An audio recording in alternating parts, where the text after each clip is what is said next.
Olha, pessoal, Eduardo Bolsonaro chamou Alcolumbre e Hugo Mota pro pau. Vocês vejam o tanto que o cara tá se sentindo empoderado. O cara chama o presidente do Senado, o presidente da Câmara, o presidente do STF, todo mundo pro pau contra ele, porque ele tem costas quentes, Estados Unidos da América, Donald Trump. Olha, tem um ditado que fala que a soberba precede a queda. Ele tá apostando demais, jogando todas as fichas dele no Donald Trump. Só que o Donald Trump não é eterno, tanto pela questão da idade, mas até o grupo político dele tá extremamente impopular. Mas enfim, vamos voltar nesse assunto daqui a pouco. Ficar sem resposta do presidente da Câmara e do Senado. Isso aqui não dá. Porque a gente fala de reações que eles têm, às vezes, para uns comedida, para outras tímida, para outras insuficiente, para outras inapropriadas. Isso aqui é uma ameaça frontal. Então, eles foram citados, eles têm que responder à altura. Então, Eduardo Bolsonaro, entre outras coisas, diz o seguinte: quando o Rodrigo Pacheco perdeu o visto, foi porque ele não pautou nenhuma das dezenas de pedidos de impeachment que chegaram à sua mesa. Ou seja, ele fez parte desse aparato que sustentou o regime brasileiro. O Davi Alcolumbre não está nesse estágio ainda, mas certamente está no foco do governo americano. Vocês vejam que então é a tática da milícia, ou seja, da ameaça. Isso aqui é uma ameaça ao Alcolumbre. Se você continuar barrando o impeachment de ministros do STF, nós o governo dos Estados Unidos vai acabar com você. Inclusive essa tática de miliciano foi falada ali pelo Otávio Guedes. É uma atitude miliciana, né? Quem ameaça de uma forma assim chama-se miliciano, né? É uma cultura miliciana. Olha, você tem que se curvar ao que eu quero porque eu sou dono do pedaço. E ele está sendo dono não do pedaço, mas considerando o dono do Brasil inteiro. E com certo respaldo do presidente da maior potência do mundo. Então, é uma sandice isso tudo que está acontecendo. E começa com uma briga com o Alexandre de Moraes e hoje ele quer colocar o país inteiro de joelhos. Ele quer humilhar o Alcolumbre, ele quer humilhar o Hugo Mota, ele quer humilhar o Legislativo, ele quer humilhar o Judiciário e o Executivo. Ele quer o país de joelhos para uma potência estrangeira. Isso é uma guerra. Pessoal, e aí eu queria chamar a atenção, porque isso aqui vai chegar na imprensa. Tá? A imprensa vai virar alvo também. Eu já vi lives do Eduardo Bolsonaro e do Paulo Figueiredo falando, olha, é a mídia que sustenta o regime, Rede Globo sustenta o regime, Folha, e aí como os marinhos têm recurso lá no exterior, ele vai começar a ameaçar, bloquear recursos da família Marinho lá no exterior e etc. Aí já é um caso muito mais grave, porque aí eu não sei nem se eles são residentes lá, e aí eles mesmos poderiam acionar a justiça contra esse tipo de medida, mas o fato é que esse ataque que vocês vejam que já não é mais só Alexandre de Moraes, já é o STF basicamente todo, não é só mais o Poder Judiciário, agora também é o Poder Legislativo, agora é o Alcolumbre e Mota, e isso vai expandindo, pessoal. O cara acha que vai conseguir salvar o pai dele, e ele não tem qualquer limite, ele virou um homem-bomba mesmo.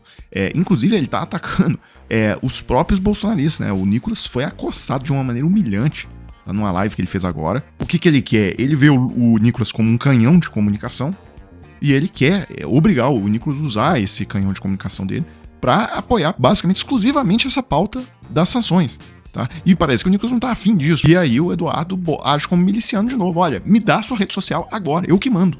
O Nicolas, a área dele é a comunicação. Ele é, de longe, o maior perfil da rede social entre os parlamentares em número de seguidores. Ele é a voz que é mais escutada. Ele é um cara que sabe os gatilhos e sabe os caminhos para você fazer viralizar um vídeo. Então, na nossa percepção, eu acho que é difícil que ele não tenha a exata dimensão daquilo que está sendo tratado aqui nos Estados Unidos e que isso é vital para nós conseguirmos resgatar a democracia brasileira, porque ela não vai ser resgatada através das ferramentas internas que nós temos no Brasil. Então, causa, de certa maneira, estranheza que ele tem sido pouco ativo em levar essa mensagem adiante. Eu achava que teria mais respaldo. Isso não depende de uma conversa minha com ele, né? Depende da própria ação dele. Quando ele, por exemplo, colocou aquela peruca e fez um discurso que viralizou no Congresso, na Câmara dos Deputados, né, ele recebeu uma reprimenda do Arthur Lira, então presidente. Eu fui contra o Arthur Lira. Eu coloquei o vídeo dele adiante. Aqui nos Estados Unidos, antes da eleição do Trump, eu fui uma das vezes visitar o Trump, eu convidei o Nicolas. O que eu estou querendo dizer é o seguinte, da minha parte, não tem problema nenhum, tá? Eu acho o Nicolas um excelente deputado federal, mas realmente nesse ponto, eu acho que eu, enquanto colega parlamentar dele, poderia estar até falando muito mais dele, caso ele estivesse mais engajado naquilo que a gente está fazendo aqui. E tem uma matéria, pessoal, muito interessante hoje na Bloomberg, falando que o Trump vai ter que mudar o instrumento legal pelo qual ele está impondo essas tarifas, especificamente em função do Brasil, do caso do Brasil. O que a matéria explica aqui? Que as tarifas recíprocas originais implementadas pelo Trump, elas são feitas com base em uma lei de poderes econômicos de emergência internacional. O argumento que os Estados Unidos usaram no mundo inteiro para fazer essa guerra tarifária contra todos os países, eles têm o argumento dos déficits comerciais que os Estados Unidos têm, que são grandes e persistentes. Bem, com o Brasil, essa argumentação ela é mentirosa, factualmente mentirosa. Os Estados Unidos têm superávit comercial com o Brasil. E aí o governo Trump foi alertado pelo setor jurídico de que, olha, o pessoal vai procurar os empresários dos Estados Unidos aqui afetados por essas tarifas, importadores de café, importadores de suco de laranja, importadores de tudo, eles vão procurar o judiciário e eles vão ganhar os processos. Porque essa tarifa contra o Brasil ela não tem base legal. E aí eles estão, então, cavando ali, procurando uma nova base legal para poder aplicar essas tarifas contra o Brasil. A Bloomberg teve acesso a um documento que tramita, inclusive, no Congresso dos Estados Unidos, por isso que ela ficou sabendo dessa história. E a própria matéria da Bloomberg fala sobre um grupo de senadores do Partido Democrata que mandaram uma carta para o Trump falando da loucura que é isso que ele está pretendendo conduzir contra o Brasil. Tá? Então a Folha até traduziu aqui, em carta a Trump, 11 senadores democratas criticam sobre a taxa de 50% ao Brasil. Guerra comercial deixará Brasil mais próximo da China, dizem os congressistas, para que em tarifas buscam apenas ajudar Bolsonaro e corromper o processo judicial. O documento, encabeçado pelos senadores Tim Kaine, da Virgínia, e Gene Sheeran, de New Hampshire, ambos integrantes dos comitês de relações exteriores do Senado dos Estados Unidos, esse Kaine é o autor de uma resolução que buscava derrubar as tarifas de Trump ao Canadá. A medida foi aprovada pelo Senado com o apoio de 4 senadores republicanos, mas o texto não chegou a ser analisado na Câmara. Olha o que eles dizem pro Trump, tá? Interferir no sistema legal de outra nação soberana estabelece um precedente perigoso, provoca uma guerra comercial desnecessária e coloca cidadãos e empresas americanas em risco de retaliação no Brasil. O Bolsonaro é acusado de trabalhar para minar os resultados de uma eleição democrática no Brasil e planejar um golpe de Estado. Usar todo o peso da economia dos Estados Unidos para interferir nesses processos em nome de um amigo é um grave abuso de poder, enfraquece a influência dos Estados Unidos no Brasil e pode prejudicar nossos interesses mais amplos na região. E aí eles concluem dizendo, para esses senadores, as ações do governo Trump podem alienar a influência dos Estados Unidos em toda a América Latina, algo que, segundo eles, já vem acontecendo no leste e sudeste da Ásia.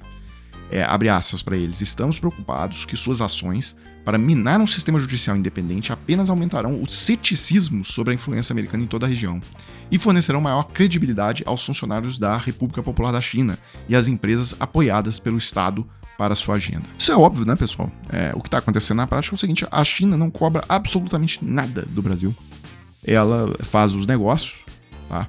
E é isso. Obtém lá o lucro dela, como qualquer outro agente que entra em negócio, tá?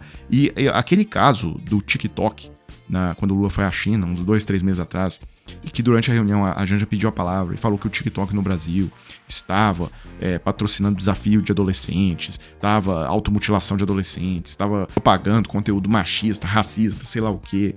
O Xi Jinping olhou para ela sem entender e falou assim, não, mas o Brasil é totalmente livre para regulamentar o TikTok da forma que quiser, inclusive proibir o TikTok. Tá? A Índia, por exemplo, proibiu o TikTok. E Índia e China mantêm relações normalmente. Tá? Agora veja que os Estados Unidos botou questão de rede social só porque teve uma regulamentaçãozinha no STF aí, nem continuou trabalhando normalmente. Tá? Uma regulamentaçãozinha lá no STF, o Trump colocou isso na carta, censura, não sei o que, ameaçando. Tá? Só isso aí, pessoal. Já tá claro que assim, quem tem mais credibilidade no longo prazo? Então, eu de fato concordo com tudo o que esses senadores democratas falaram na carta. De fato, isso aí mina totalmente a credibilidade dos Estados Unidos. Pessoal, chegamos naquele momento do vídeo em que eu falo com vocês daquela oportunidade para se trabalhar de casa, 100% home office, você que está precisando de um dinheiro extra, ou você que está precisando até mesmo da fonte primária de renda. Olha só, eu trouxe alguns novos depoimentos para vocês de pessoas que procuraram o Clayson e obtiveram um excelente resultado. A Maria, por exemplo, relata que estava desempregada, então ela está por conta, ela é dedicação exclusiva, tá? E tirou, por exemplo, $984 esse mês, fazendo a conversão das aproximadamente R$5.500. Agora, mesmo para você que não está na condição de desempregado, a gente tem aqui, por exemplo, o depoimento do Carlos Matos. Ele é uma pessoa que procurou o Clayson, mas ele tem outro emprego. Ele dizendo aqui, olha, hoje, por exemplo, cheguei exausto depois de mais de 10 horas no trabalho lá na fábrica E estou aqui, né, dedicando e tal, querer compartilhar o resultado de um mês, $643, tá? Você conseguiu aí aproximadamente R$3.200, sem ser dedicação exclusiva, tá? Só reforçando aqui, não é bet, não é casa de aposta, não é nada disso, isso aqui é trabalho sério. Então, se você tiver interesse nessa oportunidade, pode clicar no link que tá aqui abaixo na descrição do vídeo e você vai conversar lá com o Clayson, que vai te explicar tudo direitinho, você vai compreender exatamente do que se trata. Pessoal, então é isso, eu fecho agora e volto numa próxima oportunidade.